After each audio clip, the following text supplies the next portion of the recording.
PCC chief Mahesh Goud మీడియాతో chit-chat చేశారు. ఈ సందర్భంగా పలు కీలక అంశాలపై ఆయన మాట్లాడారు. 10 ఏళ్లు సీఎంగా నేనే అంటూ రేవంత్ ప్రకటించడంలో తప్పు లేదంటున్నారు.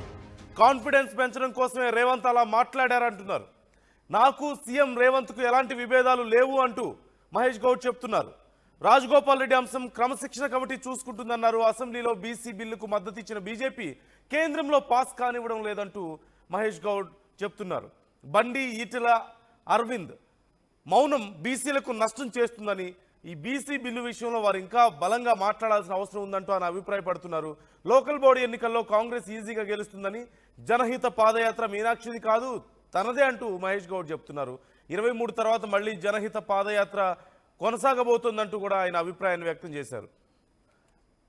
ఈ నేపథ్యంలో ఆయన కీలక అంశాల మీద మాట్లాడారు. ముఖ్యంగా రాజగోపాల్ రెడ్డి విషయం అడిగినప్పుడు అది క్రమశిక్షణ కమిటీ చూసుకుంటుంది అంటున్నారు. రాజగోపాల్ రెడ్డి విషయం మనందరికీ తెలిసిందే. మంత్రి పదవి విషయంలో ఆయన కొంత హర్ట్ అవ్వడం, ఈ మధ్యకాలంలో ప్రభుత్వాన్ని ఇబ్బంది పెట్టే వ్యాఖ్యలు చేస్తుండడం, మంత్రి పదవులు ముఖ్యంగా లాబింగ్ చేసుకునే వాళ్ళకే ఇస్తున్నారని చెప్పి మాట్లాడడం, తనకు అవసరం లేదని, ప్రజల సంక్షేమం కోసమే మంత్రి పదవి అడిగానే తప్ప నాకేం అవసరం లేదంటూ ఆయన మాట్లాడారు. అలాగే గతంలో హామీ ఇచ్చి ఇప్పుడు ఇవ్వడం లేదు అంటూ కూడా ఆయన అసంతృప్తి వ్యక్తం చేసినటువంటి పరిస్థితి మనం చూస్తూనే ఉన్నాం.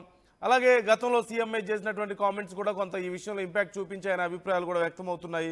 ఈ నేపథ్యంలో వరుసగా ఆయన చేస్తున్నటువంటి కామెంట్స్, ముఖ్యంగా కాళేశ్వరం ప్రాజెక్టు అంశానికి సంబంధించి ఆయన మీడియా ప్రశ్నించినప్పుడు నివేదిక వచ్చిన తర్వాత ఇంకా ఎందుకు వెయిట్ చేస్తున్నారు, ఎవరైతే తప్పు చేశారో, ఎవరైతే తెలంగాణను దోచుకున్నారో వాళ్ళని జైల్లో వేయాలి తప్ప, అరెస్ట్ చేయాలి తప్ప ఇలా మాటలు చెప్తూ కూర్చుంటే పని కాదు అంటూ ఆయన సొంత ప్రభుత్వాన్ని కొంత ఇరకాటంలో పెట్టే మాటలు మాట్లాడడాన్ని మనం గమనించాం.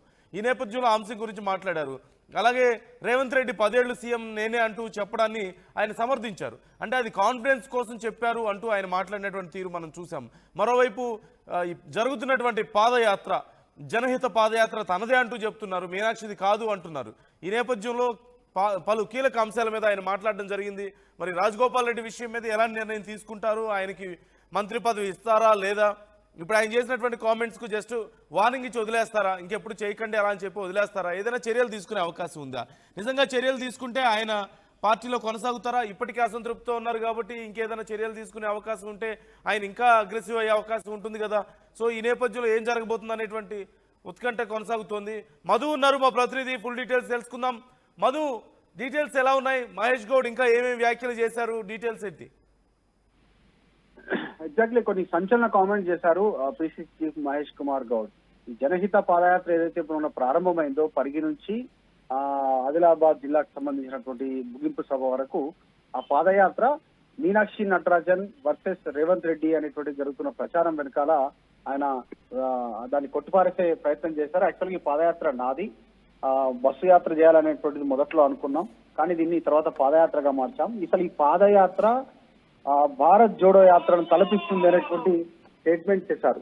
సో దాంతో పాటు ఇంకా కొన్ని కీలకమైనటువంటి వ్యాఖ్యలు చేశారు. కొత్త పెన్షన్లు ఇవ్వాలని క్షేత్రస్థాయిలో పాదయాత్రలో డిమాండ్లు వస్తా ఉన్నాయి అనేటువంటి స్టేట్మెంట్ చేస్తున్నాయి. మరొక కీలకమైనటువంటి అప్డేట్, 42% రిజర్వేషన్ విషయంలో కూడా మా కమిట్మెంట్ ను శంకించాల్సినటువంటి అవసరం లేదంటూనే 2028లో బీసీ ముఖ్యమంత్రి కాంగ్రెస్ నుంచి కాబోతున్నాడు అంటూ చేసినటువంటి స్టేట్మెంట్ ప్రస్తుతం సంచలనంగా మారింది. ఒకవైపు ముఖ్యమంత్రి ఏమో నేనే 10 ఏళ్లు సీఎం గా ఉంటాననేటువంటిది స్టేట్మెంట్ చేస్తా ఉంటే, ఇప్పుడు పిసిసి చీఫ్ ఇది రెండవసారి, గతంలో ఒకసారి స్టేట్మెంట్ చేస్తారు కాంగ్రెస్ మళ్ళీ అధికారంలోకి వస్తుంది 2028లో బీసీ ముఖ్యమంత్రి కాబోతాడు అనేటువంటిది, మళ్ళీ ఇప్పుడు అదే స్టేట్మెంట్ చేయడంతో పెద్ద ఎత్తున చర్చనీయాంశం అవుతుంది. నిజంగా మహేష్ కుమార్ గౌడ్ రేవంత్ రెడ్డి మధ్య అగాధం ఏర్పడుతుందా రోజువారీగా?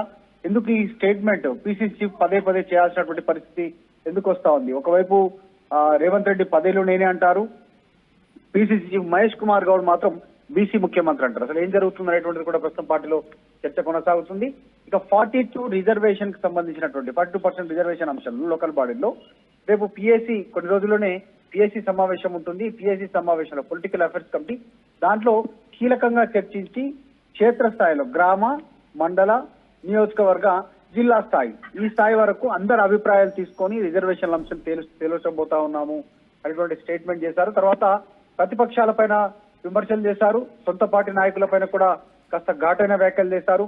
రాజగోపాల్ రెడ్డి, అనిరుద్ రెడ్డి ఈ ఇద్దరికి సంబంధించిన అంశంలో క్రమశిక్షణ సంఘం పరిశీలిస్తా ఉంది, వారిపైన చర్య తీసుకునేటువంటి అవకాశం ఉంటుంది అనేటువంటి స్టేట్మెంట్ చేశారు. కిషన్ రెడ్డి ఆ, భయంతో బండి సంజయ్ ఈటల మాట్లాడట్లేదు, వాళ్ళు బయటికి పదవుల సంబంధించినటువంటి అంశంలో అంటూ బీజేపీని టార్గెట్ గా కూడా కొన్ని స్టేట్మెంట్ చేశారు.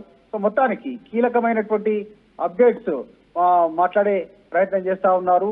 ఒక ఆ, ఆయన మాట్లాడుతున్న సందర్భంలో ఈ రోజు చేసిన టోటల్ కామెంట్ లో 2028లో కాంగ్రెస్ నుంచి తెలంగాణలో బీసీ ముఖ్యమంత్రి కాబోతున్నారనే స్టేట్మెంటే పెద్ద ఎత్తున చర్చనీయాంశం అవుతోంది.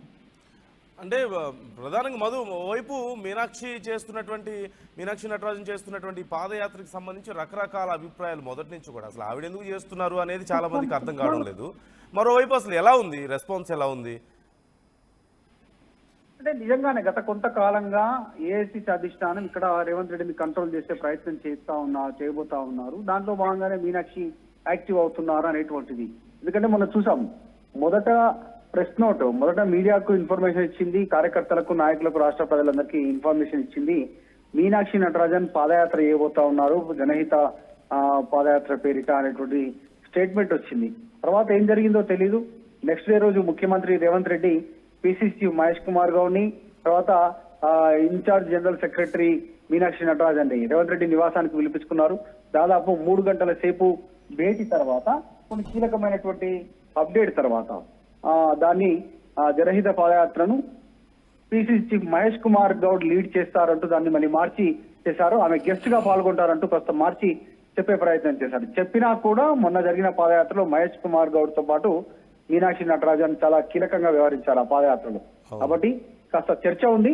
సరే పక్కన పెడితే ఈ రోజు మహేష్ కుమార్ గౌడ్ చేసిన టోటల్ చిట్ చాట్ లో భాగంగా చేసినటువంటి దాంట్లో 2028లో బీసీ ముఖ్యమంత్రి కాంగ్రెస్ నుంచి కానున్నాడు అనేటువంటి స్టేట్మెంటే పెద్ద ఎత్తున చర్చనీయాంశం అవుతాం. సో ఇప్పుడు రేవంత్ రెడ్డి సీటుకి ఎసరు పెట్టినట్లేనా? ఇంకా ముందే ఏమైనా పరిణామాలు జరిగే అవకాశం ఉందా? ఈ మధ్యకాలంలో బీఆర్ఎస్ నాయకులు కూడా మాట్లాడుతున్నారు ఈ అంశానికి సంబంధించి. అంటే మీనాక్షి నటరాజన్ ఈ పాదయాత్ర హడావడి గురించి కానీ, లేదంటే ఇప్పుడు బీసీ బిల్లు ఈ సందర్భంలో జరుగుతున్నటువంటి పరిణామాలు కానీ, ఓవరాల్ గా అంటే రేవంత్ రెడ్డి సీటుకి త్వరలో ఎసరు పెట్టబోతున్నారంటూ బీఆర్ఎస్ నాయకులు కూడా చాలా సందర్భాల్లో మాట్లాడారు కదా. అంటే ఎగ్జాక్ట్ గత కొంతకాలంగా పిసిసి చీఫ్ మహేష్ కుమార్ గౌడ్ తర్వాత రేవంత్ రెడ్డి మధ్య పొస్కట్ లేదు. అంటే రేవంత్ రెడ్డి తీసుకుంటున్నటువంటి నిర్ణయాలను మహేష్ కుమార్ గౌడ్ వ్యతిరేకిస్తున్నాడు. ఎందుకు అంటే మొదటి నుంచి కాంగ్రెస్ పార్టీకి సంబంధించినటువంటి వ్యక్తిగా ఆయనకు గుర్తింపు ఉంది. ఎన్ఎస్సీఏ నుంచి మొదలు పెడితే ఇక్కడ వరకు పిసిసి చీఫ్ అయ్యేంత వరకు MLC, PCC chief, working president, ఇలా అన్ని విభాగాల్లో పనిచేసుకుంటున్నాం. అంటే మొదటి నుంచి కాంగ్రెస్ మ్యాన్ గా మహేష్ కుమార్ గౌడ్ కు పేరుంది. సో రేవంత్ రెడ్డి బయట పార్టీ నుంచి వచ్చాడు కాబట్టి అధిష్టానం మహేష్ కుమార్ గౌడ్ కి ఎక్కువ ప్రయారిటీ ఇస్తుంది, మహేష్ కుమార్ గౌడ్ ని ఎక్కువగా నమ్ముతుంది అనేటువంటి చర్చ కొనసాగుతుంది. కాబట్టి అందులో భాగంగా అధిష్టానం సూచన మేరకే మహేష్ కుమార్ గౌడ్ ఆ స్టేట్మెంట్ చేశారా, రేవంత్ రెడ్డి ఇప్పటి నుంచే కట్టడి చేసే ప్రయత్నం చేయబోతా ఉందా కాంగ్రెస్ అనేటువంటి చర్చ చాలా రోజుల నుంచి ఉంది.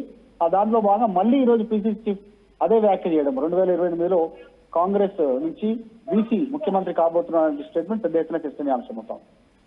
ఓకే, మరోవైపు బీసీ బిల్లుకి సంబంధించి ఏం జరగబోతుంది మధు? అసలు అంటే ఇప్పుడు ఢిల్లీలో పక్క కొంత హడావుడి చేస్తున్నప్పటికీ కూడా ఇండియా కూటమి సపోర్టు, కొన్ని పార్టీల సపోర్టు మనం చూస్తూనే ఉన్నాం. రాష్ట్రంలోనేమో బీజేపీ ఇస్తుంది కానీ కేంద్రంలో ఇవ్వట్లేదని చెప్పి మాట్లాడుతున్నారు. అంటే స్ట్రాటజీ ఎలా ఉంది ఆ విషయంలో? కుదరదని తెలిసే కావాలని ఇదంతా డ్రామా చేస్తున్నారు అనేది మిగతా అందరూ మాట్లాడుతున్నటువంటి మాట. స్థానిక సంస్థల ఎన్నికల మీద ప్రభావం కోసం అని చెప్పేసి ఇప్పుడు ఏం జరగబోతుంది ఈ విషయంలో? అంటే ఆల్రెడీ ప్రతిపక్షాలు విమర్శలు చేస్తూనే ఉన్నాయి. ఇప్పుడు క్లారిటీ వచ్చింది అనేటువంటిది కొంతమంది బీసీ సంఘ నాయకులు చెప్తా ఉన్నారు. కేవలం బీసీలను మోసం చేయడానికి 42% రిజర్వేషన్ అన్నారు, సంఖ్య తగ్గి చూపించారు, అయినా ఓకే అనుకున్నారు. బీసీ సంఘాలు, బీసీ సమాజం అంతా కూడా యాక్సెప్ట్ చేసింది. మొదట చట్టం చేద్దామని చెప్పేసి చట్టం చేసి దాన్ని బిల్లులు ఆమోదించుకొని రాష్ట్రపతికి పంపారు.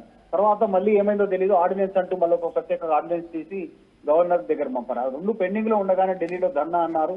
ఆ ధర్నా విఫలమయ్యేలాగా, దానికి రాహుల్ గాంధీ వస్తారంటే రాహుల్ గాంధీ రాలేదు, మల్లికార్జున ఖర్గే వస్తారంటే మల్లికార్జున ఖర్గే రాలేదు, తర్వాత ప్రియాంక గాంధీ, సోనియా ఎవరు అటెండ్ కానటువంటి సిచ్యువేషన్ కాస్త అబాత్ పాలైంది కాంగ్రెస్ పార్టీ ధర్నా ఢిల్లీలో. దాని తర్వాత జరిగిన పరిణామాల్లో ఇక చివరి అంకం ముగిసింది, ఫైనల్ మా చివరి పోరాటం అయిపోయింది అని ముఖ్యమంత్రి స్టేట్మెంట్ చేయడం పైన విమర్శలు వచ్చాయి.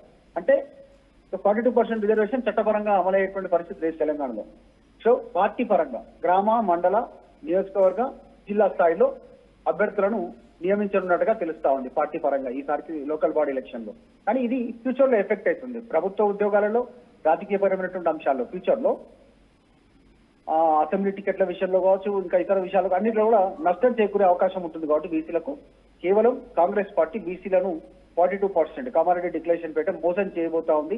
ఆల్రెడీ చేసింది. ఇప్పుడు మరొకసారి లోకల్ బాడీ ఎలక్షన్ లో పేట మళ్ళీ మోసం చేసే ప్రయత్నం చేస్తా ఉన్నటువంటిది చెప్తా ఉన్నారు. సో కాంగ్రెస్ పార్టీ 42% ని చట్టబద్ధంగా అమలు చేయడానికి అవకాశం లేదు. ఇప్పుడు పార్టీ పరంగా ఇవ్వాలనుకుంటుంది. దానికోసమే ఇందాక పీసీ చీఫ్ ఒక మాట అన్నారు, పిఎస్సి సమావేశం ఉంటుంది త్వరలో, దాంట్లో నిర్ణయం తీసుకుంటాం 42% రిజర్వేషన్ కూర్చోండి. ఇప్పుడు గవర్నర్ దగ్గర సాధ్యం కానీ, రాష్ట్రపతి దగ్గర సాధ్యం కానీ, ఈ పిఎస్సి సమావేశంలో అయ్యేది లేదు, ఏం చేసేది లేదు దాంట్లో. కాబట్టి ఖచ్చితంగా బీసీలకు 42% రిజర్వేషన్ అంశాన్ని కాంగ్రెస్ పార్టీ పక్కన పెట్టినట్టుగానే చర్చ జరుగుతుంది.